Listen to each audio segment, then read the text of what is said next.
Michael Shikha Niketan Higher Secondary Government Sponsored Co-ed English Medium School has taken an excellent initiative of teaching and make our students learn day-to-day lessons through audio and video in our YouTube channel. Teachers of all the subjects are working hard to enhance these online classes in the midst of this pandemic situation. It is a request to all the teachers, students and guardians to click the bell icon and subscribe our channel. We are going to start our chapter from class 10, that is included in chapter number 4, and the name of the chapter is Evolution and Adaptation. Okay. Under evolution and adaptation, in the last video I had told you how to what was Lamarckism and Darwinism. Now on this part of the video I will be talking about survival strategies. Okay.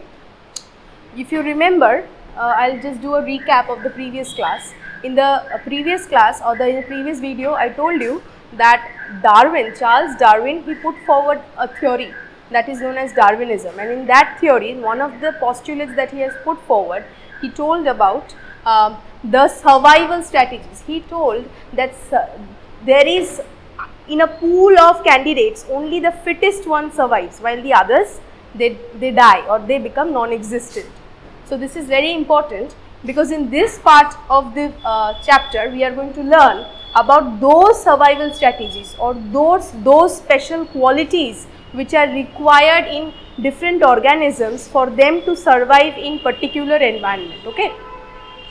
So as you can see here, I have written two words. The first word that I have written is behavior, while the next word that I have written here is adaptation. Okay. Now what is behavior? What is behavior? Behavior is any kind of response that the organism makes in response to a particular environmental stimuli. Okay. So that kind of response is known as a behavior, right? So that is a behavior, and that means in the different types of ways that the animal behaves in its surroundings. When some kind of problem arrives, what would it do to survive? So that is behavior. And adaptation is, it is the adjustment of that particular organism around its surroundings according to the difference in environment that is put forward to it. That means, suppose when the organism is facing some kind of a problem, how will it adapt itself to survive in that particular environment is known as adaptation. Okay. So adaptation can be of three types. The first one is behavioral adaptation. What is behavioral adaptation? When the organisms, they behave in specific ways. They behave in specific ways to survive a particular, to solve a particular problem, or to survive a particular condition, unfavorable condition in the environment. I have given two examples, and these two examples are in your syllabus for the Madhyamik. Number one is problems in chimpanzees. That means when there are certain behaviors which I will discuss later on a later part of this video, where you will see that these chimpanzees, when they are faced with some kind of a problem, they tend to solve them accordingly. So that is a type of behavioral adaptation. While the other one is communication in honeybees. Similarly, honeybees, they also communicate with each other in specific ways that we are also going to learn. The second type of adaptation is the physiological adaptation. Now what is physiological adaptation? When that particular organism is actually physiologically adapting itself. That means some kind of a problem is being faced, and that particular organism is adapting itself according to its physiological processes. Okay. So for example, I have given here the salt adaptation in Sundari. This Sundari, it is a type of plant. It is found in the Sundarbans. That is why the name of this plant is, it is actually Sundari plant is famous in Sundarbans. Mostly it is found over there. That is why actually that mangrove forest is named as Sundarbans, after the name of this particular plant. And the next one is adaptation in camel. The camels, how do they adapt itself in order to survive in the unfavorable conditions of the hot weather in the desert? So what kind of physiological adaptations they do, we are going to learn that. And the last but not the least is the physiological adaptation part, where we are going to learn about the changes, about the different types of structural changes or morphological changes one organism suffers from when in order to survive in that particular unfavorable environment. So these are the examples. Number one is adaptation in cactus. Again, in order to survive in the desert, what kind of adaptation morphologically, what kind of changes will it do in itself in order to survive in that particular environment. Swim bladder in fishes. This is a special type of organ which is found in certain fishes, and they are definitely aiding in performing in their survival in that environment. And the last but not the least is the air sacs in birds, which is more or less similar to the swim bladder in fishes, and we are going to learn in details about them. Now we are coming to the very first type of adaptation which can be seen in different types of organisms. Now before discussing that, let me tell, all these kind of adaptations, they are nothing but survival strategies, as the name of the chapter suggests. That means survival strategies mean what kind of strategies do the organisms have to make in order to survive in a particular environment and compete with the other organisms living along it, and not only competing but winning that competition, because unless and until you win that competition or you don't win that struggle that we have also learned, the struggle for existence, that is the name of that competition that each and every organism living in this world has to survive through. And if you are surviving that competition, if you are surviving through the struggles for existence, then you are definitely surviving it through the different type of strategies or the different types of adaptations that you have to take up. Okay. So the very first type of behavioral adaptation is, I told you that behavioral adaptation means when there are changes in behavior in the organism in order to cope up with the different kind of problems that it is facing. So a very interesting example is given over here, that is the problem solving in the chimps or the chimpanzees. Now we know that chimpanzees, sorry, it's a spelling mistake, chimpanzees. So chimpanzees, they are very near to our race, okay, chimpanzees. So what do? They are very intelligent organisms, okay, they are very intelligent animals, and we know that their basic food habits include fruits and termites. Termites is one of the most favorite foods of chimpanzees, okay. But we know that termites, they live in higher mounds, right? We know that there are this kind of termite mounds. These are called as termite mounds, which are present in different areas of the forest. And these termite mounds, they are having different kinds of holes in them, and the termites, they live inside the holes, okay, in those mounds. So what happens, in order, if you want to take that termite out, the chimpanzees, they have to usually they insert their fingers, okay. So if they used to insert their fingers inside, or when they are suppose they are eating some kind of ants or something, some insects which are able to bite, right. Now when the chimpanzees, they initially what they thought, they used to insert their finger inside those holes and pick out those insects and then eat, okay. But whenever they used to insert that finger inside the mouth, inside the holes, what used to happen, the termites and the ants, they would generally bite on the fingers of the chimps, which will definitely hurt them. So they thought of different types of tools, they thought of the usage of different types of tools. So instead of fingers, they learned that instead of the fingers, if they inserted some kind of a long thing, for example a stick, so from there they learned the usage of sticks to eat the termites or ants. Okay, so what they used to do, instead of, now they have learned that if they are inserting their fingers inside, the termites and the ants will bite them. So instead of inserting their fingers, what they do, they insert longer sticks and they put it inside, and the termites and the ants, they crawl over that stick and they take it out and then they eat. So in this way, so this is a type of problem solving which is seen in chimpanzees. Okay. Now the next one is use of stone hammers. use of stone hammers to break food into smaller pieces. Now we know that sometimes some foods, they are very hard to break. Suppose very hardy fruits, okay, if they want to eat it, you cannot break them. Even we, if we want to break a coconut or something, we cannot do it with hand, right? We need to use some kind of a tool. So initially, breaking different kinds of nuts, or it may be some other fruits also, which is very hard to break.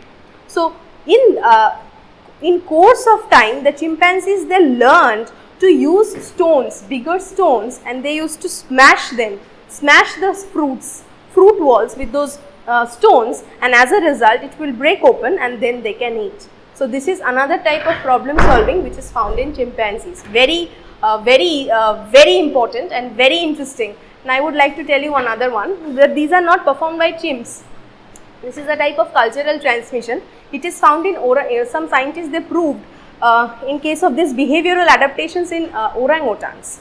Cultural transmission is a type of behavior where some animals or some organisms, they imitate what they see some organisms doing around them. Okay, so there was an orangutan who was placed, who lived in a forest, or suppose in a village or somewhere, and there was a pond, and there were some villagers who used to come and they used to wash their clothes in those ponds. Okay, they used to wash their clothes and they used to go back. So after some time, when the scientists, they presented the clothes with that particular orangutan, they surprisingly found that orangutan, it was, and they let it sit near the pond, and the orangutan simply imitated whenever it was presented with that fabric or cloth. What he did, he used to dip it in the water and used to just rub them. So that is a kind of interesting behavior. So these primates, they are very intelligent, and they have a whole sort of behavioral adaptations which they see and they learn them. Okay. So another example is communication of honeybees. Now this is another very important. Honeybees are insects. We know that honeybees, what do? They collect nectar from flowers, right? They collect nectar from flowers and they live in a beehive consisting of huge amount of members, right? All of them females. Now what happened?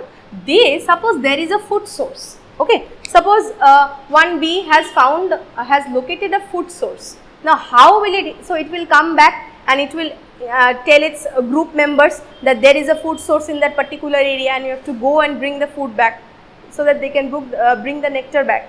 So this type of communication of telling each other about the food sources came in the form of dances.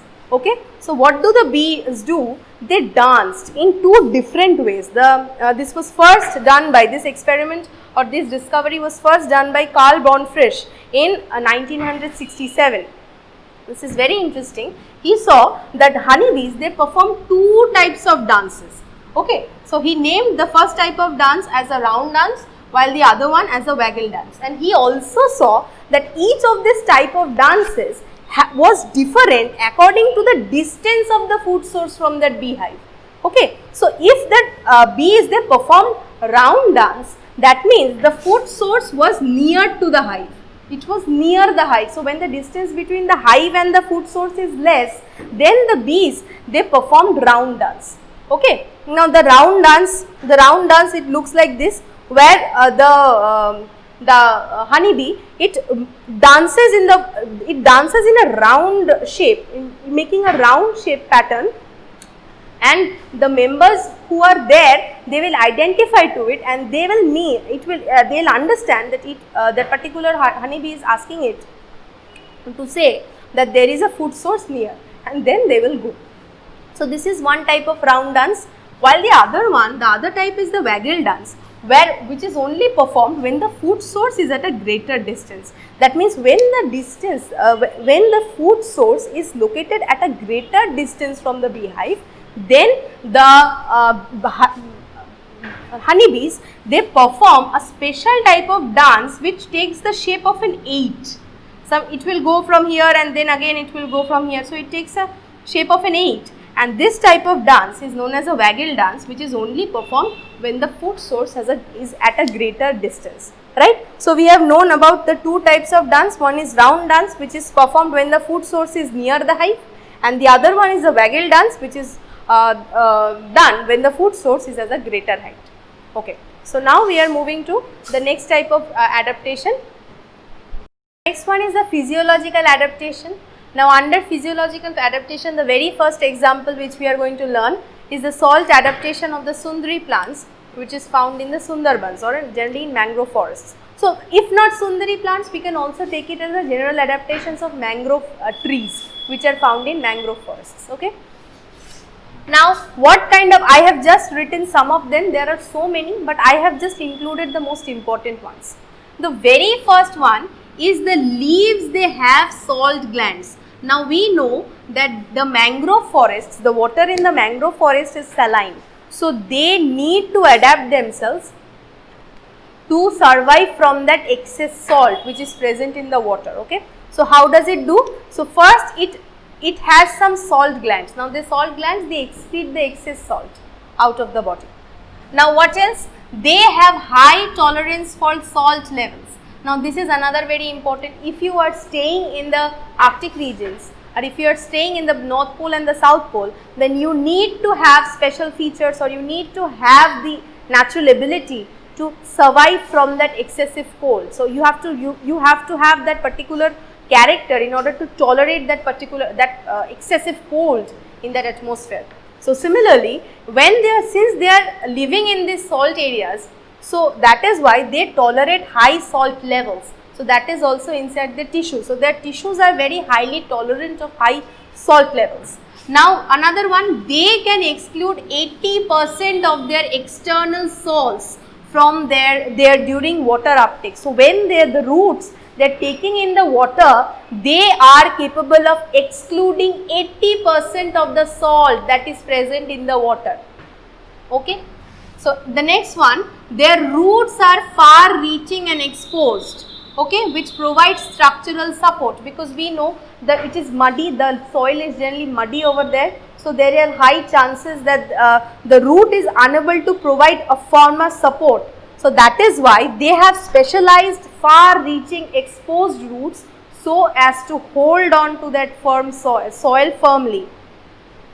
And sometimes they have pneumatophores. We know this is one of the most important characters of the Sundari plants. We know that these Sundari plants, when they grow, suppose this is the Sundari plant and this is the soil.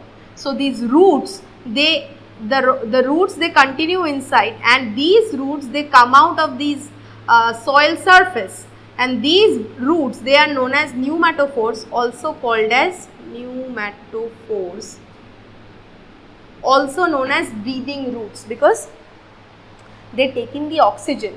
Okay, so this is very important. And the next one, they are actually helping in the exchange of gases, which is very important.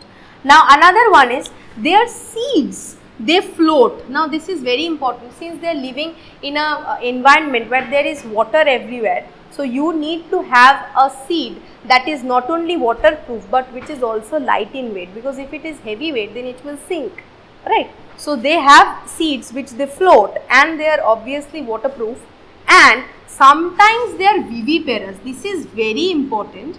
Viviparous seeds. So what are viviparous seeds? Now see, I have written over here, they retain the particular plant, they retain the seeds within themselves until they are germinated and a propagule is formed. So until the propagule is formed, it will retain the seed within itself, that particular plant, and only when the propagule is formed, then only it will release the seed in the water and it will float until it finds the soil and grips over there firmly.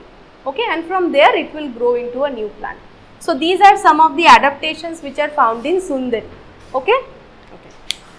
Next type of example under physiological adaptation is the adaptation of camel in order to survive in the deserts. Now very easy. The first one is the oval erythrocytes, small oval erythrocytes which are RBCs. The next one, they are highly tolerant of hot weather and less water intake. Now since they are living under such dry conditions and in such hotter conditions, so their body again has to be highly tolerant of those. They have wider feet so that they can walk through that sand. They store fat in their humps for their future use. High fluctuations in body temperature. So this is very important because the temperature fluctuations in the deserts is itself very high. So in order to survive there, your body also needs to have that wider range of temperature fluctuations. The lips and tongues, they are thick in camels so that they can eat the prickly desert plants. So these are some of the adaptations which are found in camel. So now we are coming to the next. These are more, yeah. So this is the first example, that is known as the swim bladder in fishes under morphological adaptations, where there are certain structural changes in the fish which in different types of organisms which it makes in order to survive a particular environment. So the very first type is the swim bladder in fishes. Now what is a swim bladder? I have tried to show you that it is a special type of organ which is found over here. It is present in the body cavity. And it is a balloon like structure. Sometimes it can be 2 lobes, okay. Sometimes it might have 2 lobes as well, but I have just drawn an arbitrary figure. So these swim bladders, they are generally buoyant organs, or which helps or which aids in the maintaining the buoyancy of the fish, okay. So I will tell you, and they are richly supplied with, as you can see I have drawn these red things, they are richly supplied with blood capillaries. So what are the functions of swim bladder? Number 1, it aids in the buoyancy. Buoyancy means it helps to maintain the particular weight of the fish when it swims at different depths of the water. They are mostly found in bony fishes. Now this is very important because swim bladders are generally absent in cartilaginous fishes like sharks and rays. They are located in the body cavity and they generally contain gas. Now they generally contain gas, though in certain exceptions you may find that swim bladders, they contain oil instead of gas, but they are very rare. The exceptions are there, I don't want to go over there. So the next one, what is the other function? It also acts as a hydrostatic organ. That is, I told you before, it helps in the maintenance of the depth in the water. That is, it will decide whether it can be the deciding factor on how the fish will move accordingly at different depths of the water.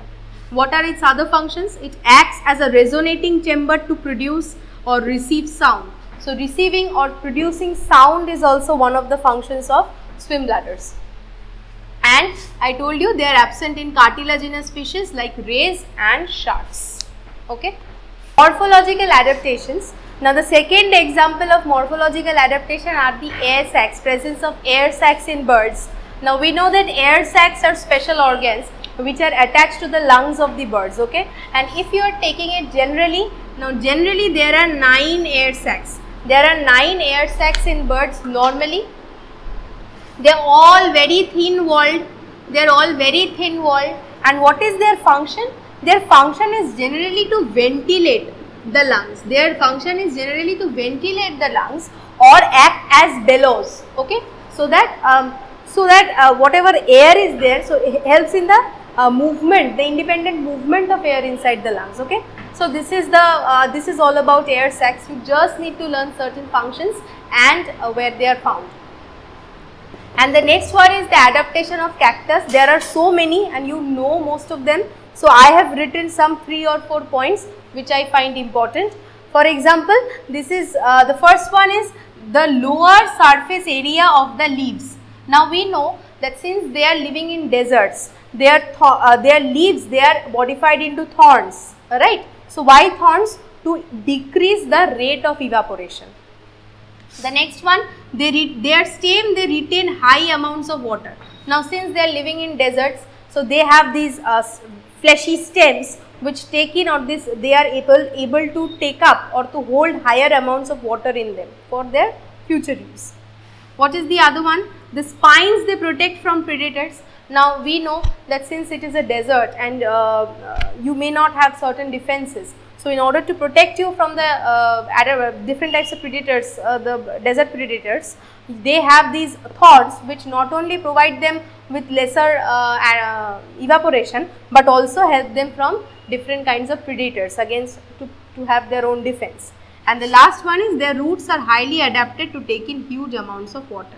Okay, so this is another very important structure of cactus, and with here we come to the end of this chapter.